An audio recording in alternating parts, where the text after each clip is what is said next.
Hello everyone, my name is Katie Foran and I created this talk in partnership with CalMAST, the STEM hub and cluster for the Southeast region of Ireland. Now, I'm not a mathematician or a scientist, but like every one of you, I had a lot of time to think during lockdown.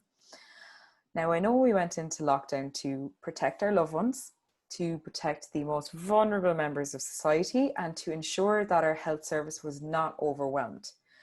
But I wanted to know, where did all these recommendations come from? What was the basis behind it? What was the maths and science behind it?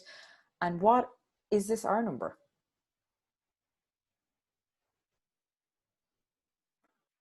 I realized very early on that everything we were doing was in the name of R.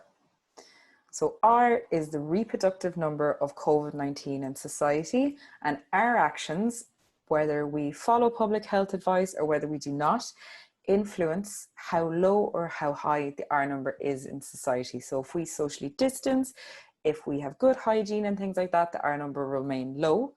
But if we don't pay as much heed to public health measures as we used to, if we're meeting a wide group of people and things like that, the R number will rise.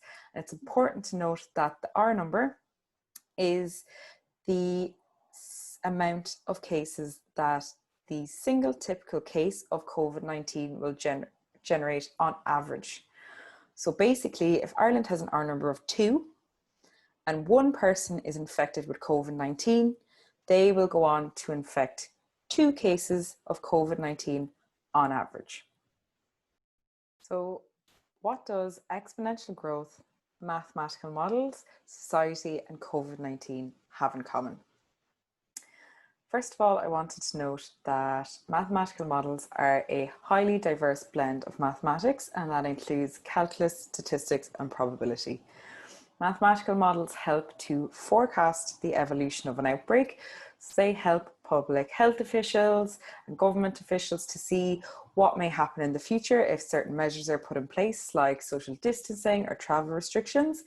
Now, it lies somewhere in between weather forecasting and economic forecasting. It is not quite as good as Evelyn Cusack and the Met Éireann team, but it is 100% better than some of the economic forecasters that have been in Ireland throughout the last decade. Now, Ireland has 2 main advisory groups. Now, you may recognise this man here in the middle. His name is Dr. Tony Holohan, and he was the Chief Medical Officer for the Department of Health. He has since been replaced by Dr. Ronan Glynn, just here to the right, and together they made up the 2 main members of the National Public Health Emergency Team. Now, the National Public Health Emergency Team is made up of 30 strong members, and they help to provide direction and expert advice to the health service and the wider public. The man here just to the left is Dr. Philip Nolan. He is the chair of the Irish Epidemiological Modelling Advisory Group. It is a highly diverse team of 50 strong, makes up from people from medicine, people from maths, people from statistics, people from veterinary medicine. And they, together with Philip Nolan, help to provide statistical and mathematical modelling advice to NPHET. Now, Dr. Philip Nolan himself is the president of Maynooth University, and it's important to remember during times like these that institutes of higher education are not just places for education. They are repositories of knowledge that can be called upon in times of need. So, if models only help to forecast the evolution of an outbreak, then why bother at all? There are a number of advantages. There are also a number of limitations, but one of the main advantages is that it allows experts to simulate complex physical, social, and biological systems. So, as I mentioned previously, it helps to outline what may happen if social distancing comes into place, if there's less people interacting with one another, and together it helps to provide the government and public health officials with guidance on what may happen in the future. So it's 100% better than just taking a shot in the dark. Again, there is, with everything, limitations. One of the main limitations is that one model cannot answer all. A wide array of models have to be used to answer specific sub-questions, which may help to form a clearer picture of what may happen in the future. It's also important to note that models are only as good as the data that's input into them. And every model involves a simplification of some sort. So in terms of the SEIR model, that model would assume that every person in society is as susceptible to COVID-19 as one another. And we know that's just not true. So what are the models based on? As I mentioned previously, there is a model known as the SEIR model, and that model was first developed in the 20th century around the time of the Spanish flu epidemic, but it has since been improved upon and honed in upon. And it assumes at the very start of an outbreak that the entire population is susceptible to the virus. It means there is no herd immunity in society. Once a person has become exposed to the virus replicates within their body for a period of about 3 to 4 days. During that 3 to 4 days, they're not infectious, but they are carrying the virus within them. Once a person becomes infectious, they're split into one of 3 main categories. The first category would be if someone is asymptomatic. So they're not showing symptoms, they're going about their daily life, but unfortunately they are capable of infecting others. And this happens in about 30% to 50% of all people with COVID-19. These people go on to recover, they live perfectly healthy lives. In about 10 to 20% of cases, the person is symptomatic and they're infectious. Unfortunately, the case is undocumented, so they may not believe their symptoms are severe enough to be COVID-19. They may not contact their doctor for whatever reason, but unfortunately, they're symptomatic, they're infectious, and it goes undocumented. But in the majority of cases, these people go on to recover and live perfectly healthy lives. Finally, they're in about 30 to 60% of cases, these are symptomatic infectious. So they are infected with the virus, they develop symptoms, and in the majority of cases, they are confirmed and then go on to recover. Now, it's important to note that from the time a person becomes infectious to the time they recover is about a period of 5 to 9 days. So with the period of 3 to 4 days when they become exposed and the virus is replicating in their body, coupled with the 5 to 9 days that they're symptomatic, they're infectious, and then they recover, that it gives you your 14-day quarantine period that is recommended by the government and the National Public Health Service. So that's where your 14 days comes from. Now, it's important to note also that not every case that of COVID-19 goes on to recover fully. Some people require hospitalization, and this happens in about 20 to 30% of people diagnosed with COVID-19. In about 15 to 30% of people hospitalized, they require intensive care. For the majority of people, they go on to live perfectly healthy lives and they become recovered. But for a very, very small minority of people, unfortunately, they have passed away. Now, it's very important to note that the percentages here to the side are what the models are useful for, and it gives the idea for the government and the health officials that these are the amount of people that will require hospital care, this is the percentage of people that may require intensive care, and this is where the strain on our resources may lie.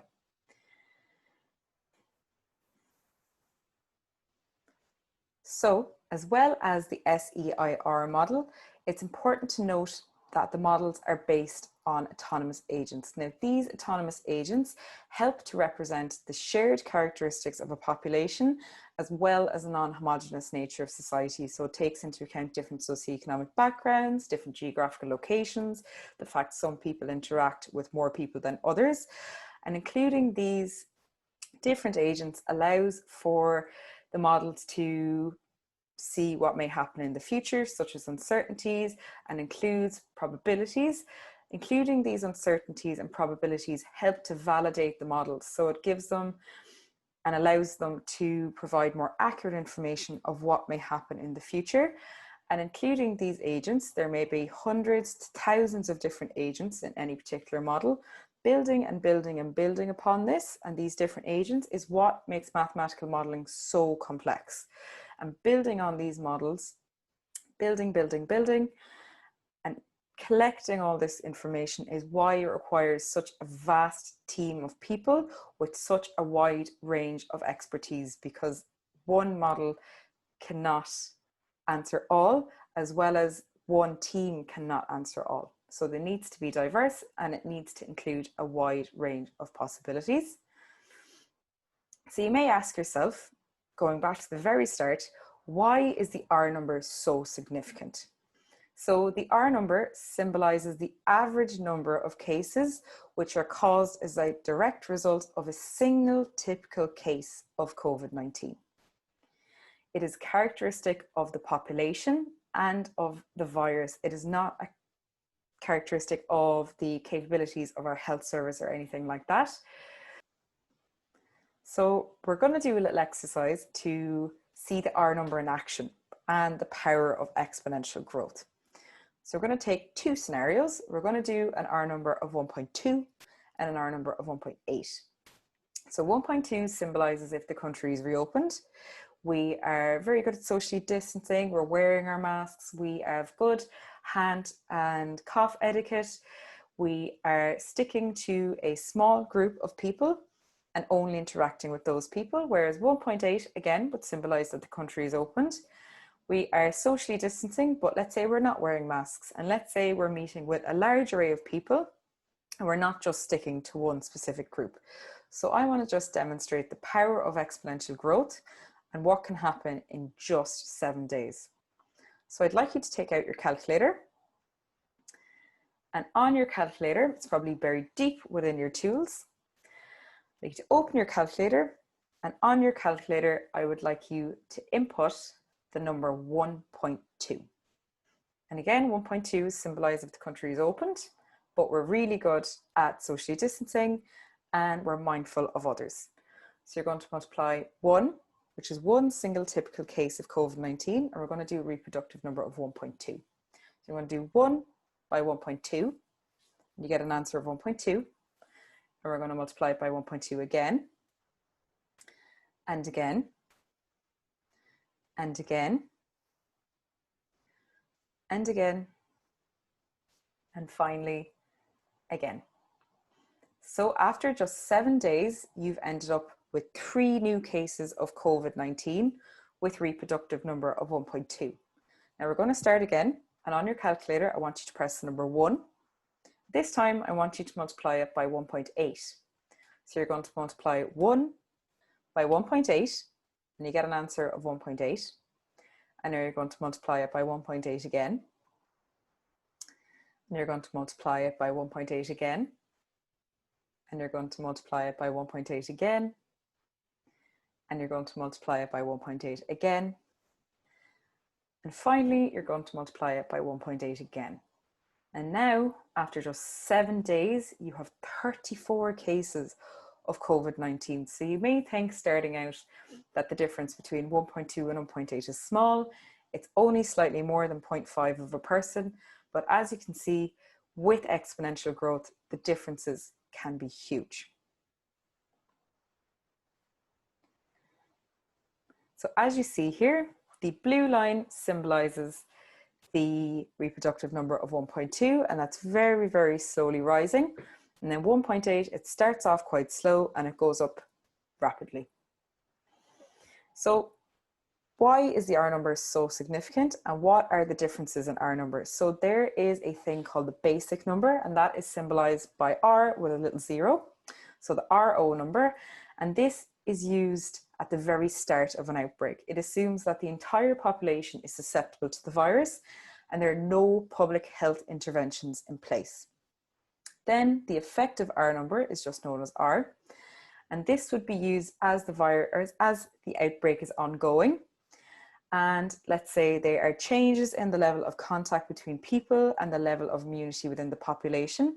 So the level of immunity within the population is growing and public health measures have come into place.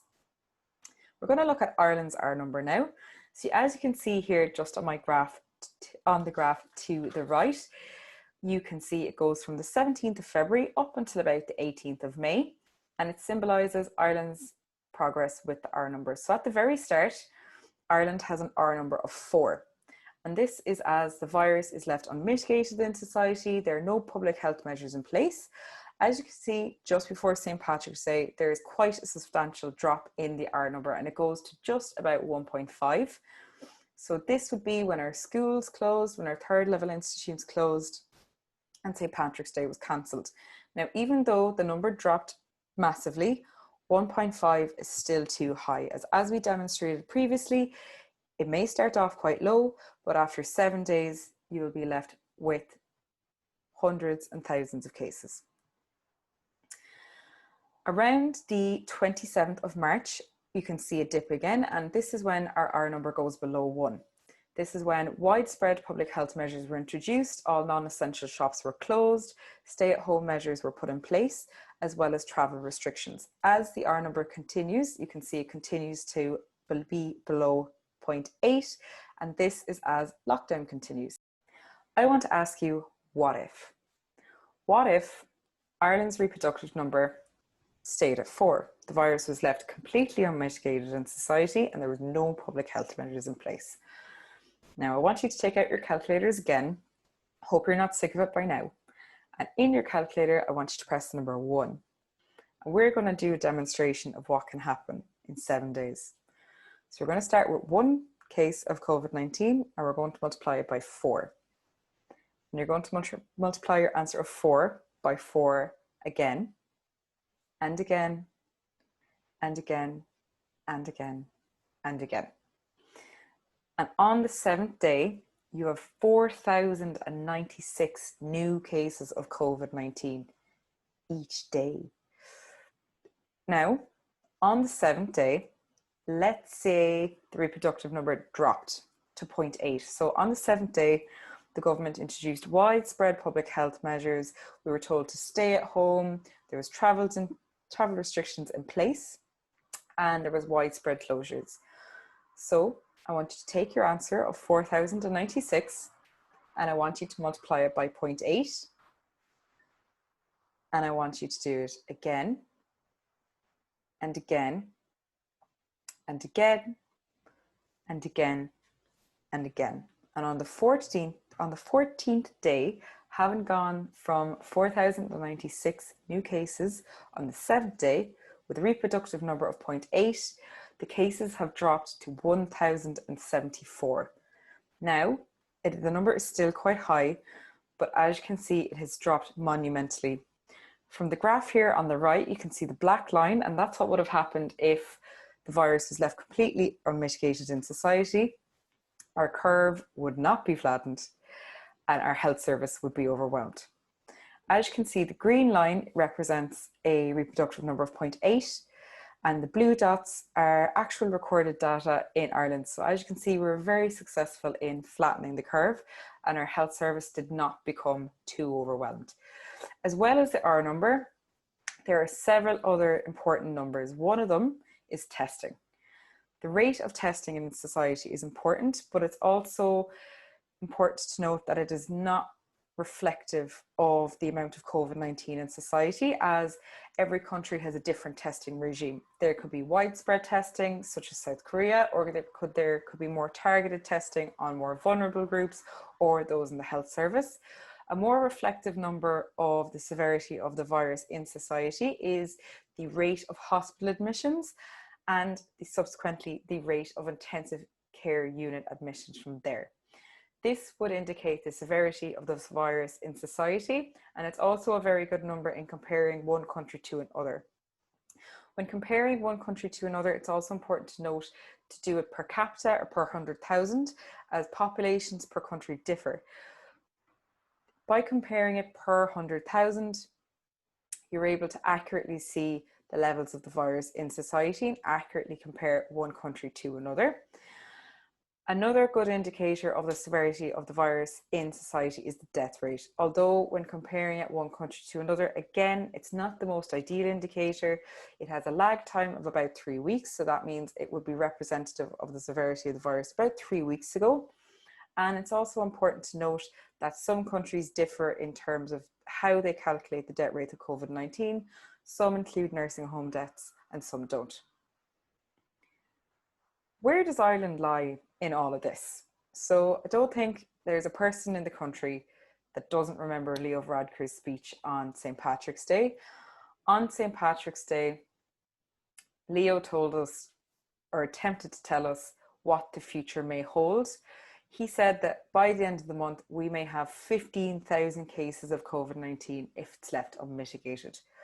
Now, we took action early on and we'd followed public health advice, and we continue to do so. And they attempted to provide a clear picture of what the future may hold. Now, I will say, I'll be the first to admit, we weren't perfect. There were several failings in terms of the nursing homes and protective equipment for our healthcare staff. We also had very explanation as to where the mathematics and science came from, and that's where I come in. Hopefully I'm able to clear some of that up. And as we move through the pandemic and the outbreak, the country continues to take a cautious approach. There was localized lockdowns in August. There was delayed phases reopening. Our roadmap has changed to a colour coordinated system. But all in all, Ireland has successfully flattened the curve. And for the most part, we continue to take heed of public health advice and do as much as we can to protect one another. Looking to our closest neighbour, the United Kingdom, they took a bit of a different approach. So they delayed lockdown for about a week. And as we have seen, a week can make or break a country. It can cause devastating effects if advice is not heeded soon enough, especially with the rate of exponential growth.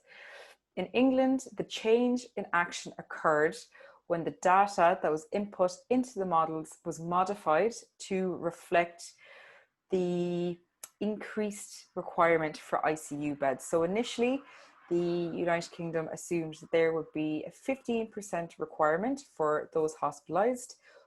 That 15% of those hospitalised would require ICU beds. It turned out, looking at data that was coming from Italy, that about 30% of people hospitalised with COVID-19 would require ICU admission. Now, this change in data was reflected in the models, and soon enough, the UK government realised that the NHS would become completely overwhelmed in a matter of weeks. Subsequently, they locked down incredibly fast. Once that was reached, they locked down their pubs, their restaurants and things like that. But unfortunately, the damage was done.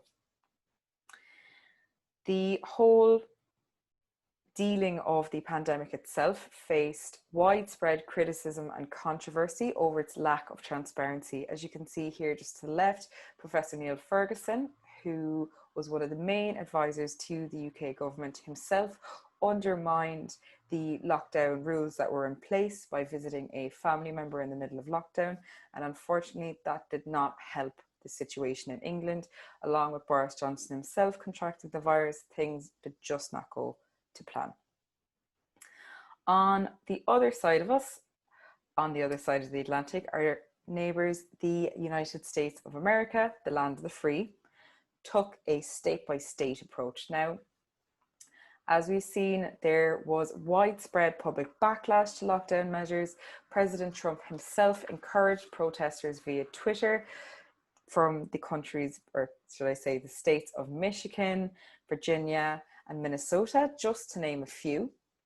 I think we've all seen the interview that took place between Trump and Jonathan Swan in August. I think everyone realized just then that President Trump and fake news and his dealing of things does not always have the best for the country in mind. According to Johns Hopkins University, the United States of America is on track for one of the least successful responses for COVID-19. So far, they have one of the highest death rates of COVID-19 and one of the highest rates of transmission in the entire world. So, as you've learned throughout all of this, lockdown was in the name of R, in the name of the reproductive number. We socially distanced from our loved ones, we stayed at home and we stayed safe to keep the reproductive number of COVID-19 in society low. Now, you might remember at the very start of all this, I asked you a question. I asked you if you would like €10,000 for every single square on a chessboard, Or if you would like to start with 1 cent and have that 1 cent double for every square on the chessboard. So if you decided to take the 10,000 euro, you would have ended up with 640,000 euro. But what happens if you decided to take the 1 cent? If you decided to take the 1 cent and place your bets, you would have ended up with 92 quadrillion euros. Now, just to put that into perspective, a quadrillion is made up of 1,000 trillions, and 1 trillion is made up of 1,000 billions. To put that into perspective for you, Jeff Bezos, the owner of Amazon, has a net worth of 200 billion. And he is one of the richest men in the entire world. So as you've seen, the power of exponential growth is huge. You can start off with something very, very minuscule, have it increase over a period of time in a specific way, and you can end up with something astronomical.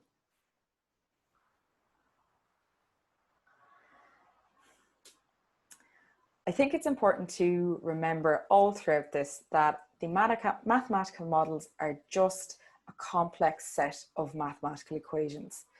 It's important to remember that they are not absolute, but they guide science and they help public health officials and government experts to make policies and make decisions based on what may happen in the future. It's important to remember that policy is not decided by science, but it is guided by science. It is up to the government to take the advice of the scientists and of the experts and see what effect that might have on other things such as economic factors and such. What is important to remember that if left unmitigated in society with exponential growth, that the R number, if anything is above 1, will grow exponentially into something that our health service can't handle. So in all of this, it's really important to remember to not only keep yourself safe, but your loved ones safe, to remember to socially distance, to abide by public health advice, and just look out for everyone in general. So on that note, stay safe.